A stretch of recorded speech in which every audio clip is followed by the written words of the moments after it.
suasana dalam 3 bulan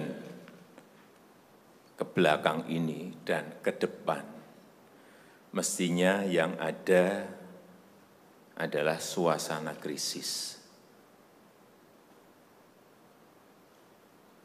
Kita juga mestinya juga semuanya yang ada di sini sebagai pimpinan, sebagai penanggung jawab, kita yang berada di sini ini bertanggung jawab kepada 260 juta penduduk Indonesia. Ini tolong digarisbawahi. Dan perasaan itu tolong sama, kita sama. Ada sense of crisis yang sama. Hati-hati.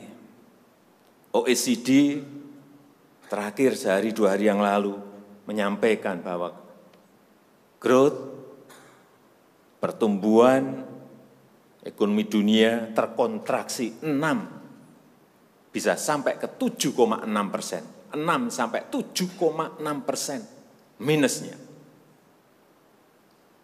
Bank Dunia menyampaikan bisa minus 5%. Perasaan ini harus sama. Kita harus ngerti ini. Jangan biasa-biasa saja. Jangan linier. Jangan menganggap ini norma. Bahaya sekali kita. Saya melihat masih banyak kita yang menganggap ini normal.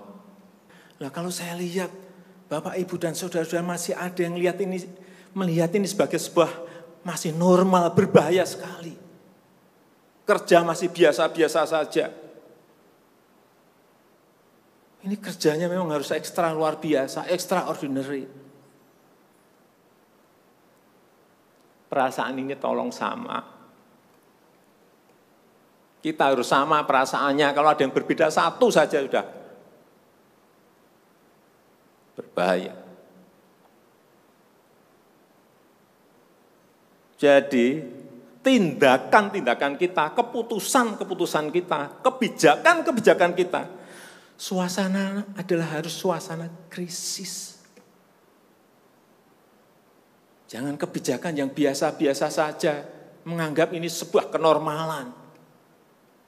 Apa-apaan ini? Mestinya suasana itu ada semuanya. Jangan memakai hal-hal yang standar pada suasana krisis. Manajemen krisis sudah berbeda semuanya mestinya. Kalau perlu kebijakan perpu, ya perpu saya keluarkan. Kalau perlu perpres saya keluarkan. Kalau saudara-saudara punya peraturan Menteri Keuangan, keluarkan. Untuk menangani negara, tanggung jawab kita kepada 267 juta rakyat kita.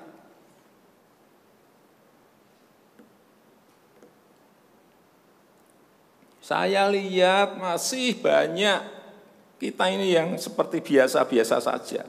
Saya jengkelnya di situ. Ini apa enggak punya perasaan, suasana krisis.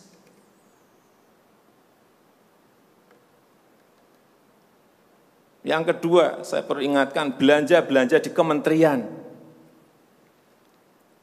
Saya lihat laporan masih biasa-biasa saja. Segera keluarkan belanja itu secepat-cepatnya, karena uang beredar akan semakin banyak, konsumsi masyarakat nanti akan naik. Jadi belanja-belanja kementerian tolong dipercepat. Sekali lagi, jangan menganggap ini biasa-biasa saja. Percepat, kalau ada hambatan keluarkan peraturan menterinya agar cepat. Kalau perlu perpres, keluarkan perpresnya. Untuk pemulihan ekonomi nasional misalnya saya berikan contoh.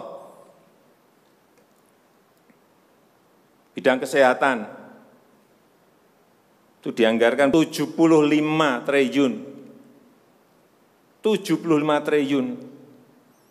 Baru keluar 1,53% coba.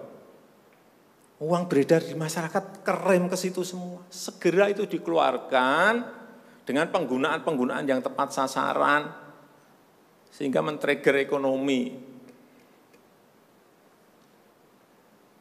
Pembayaran tunjangan untuk dokter spesialis, untuk tenaga medis segera keluarkan. Belanja-belanja untuk peralatan segera keluarkan. Ini sudah disediakan 70-an triliun seperti itu. Bansos yang ditunggu masyarakat, segera keluarkan. Kalau ada masalah, lakukan tindakan-tindakan lapangan.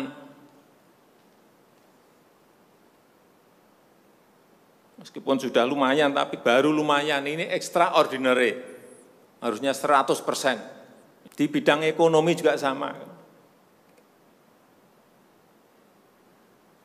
Segera stimulus ekonomi bisa masuk ke usaha kecil, usaha mikro.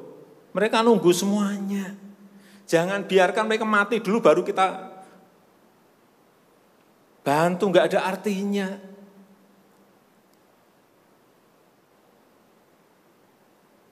Berbahaya sekali kalau perasaan kita seperti enggak ada apa-apa, berbahaya sekali.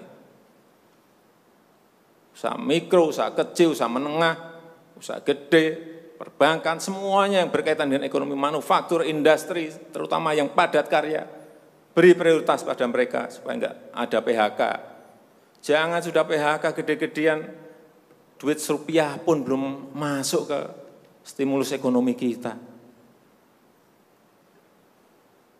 Hanya gara-gara urusan peraturan. Ini extraordinary. Saya harus ngomong apa adanya, enggak ada progres. Yang signifikan enggak ada.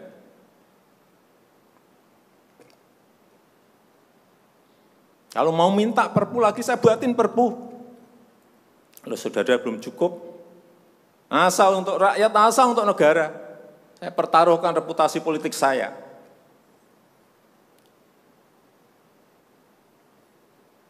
Sekali lagi tolong ini betul-betul dirasakan kita semuanya. Jangan sampai ada hal yang justru mengganggu. Sekali lagi, langkah-langkah extraordinary ini betul-betul harus kita lakukan. Dan saya membuka yang namanya langkah, entah langkah-langkah politik, entah langkah-langkah kepemerintahan akan saya buka. Langkah apapun yang extraordinary akan saya lakukan. Untuk 267 juta rakyat kita, untuk negara. Bisa aja membubarkan lembaga, bisa aja reshuffle, udah kepikiran kemana-mana saya. Entah buat perpu yang lebih penting lagi, kalau memang diperlukan, karena memang suasana ini harus ada. Kalau suasana ini tidak, Bapak Ibu tidak merasakan itu, sudah. Artinya tindakan-tindakan yang extraordinary keras akan saya lakukan. Saya rasa itu yang bisa saya sampaikan pada kesempatan yang baik ini. Saya betul-betul minta pada Bapak Ibu dan saudara-saudara sekalian, mengerti, memahami apa yang tadi saya sampaikan. Kerja keras dalam suasana seperti ini sangat diperlukan. Kecepatan dalam suasana seperti ini sangat diperlukan. Tindakan-tindakan di luar standar saat ini sangat diperlukan dalam manajemen krisis. Kalau sekali lagi, kalau payung hukum masih diperlukan, saya akan siapkan. Saya rasa itu yang bisa saya sampaikan.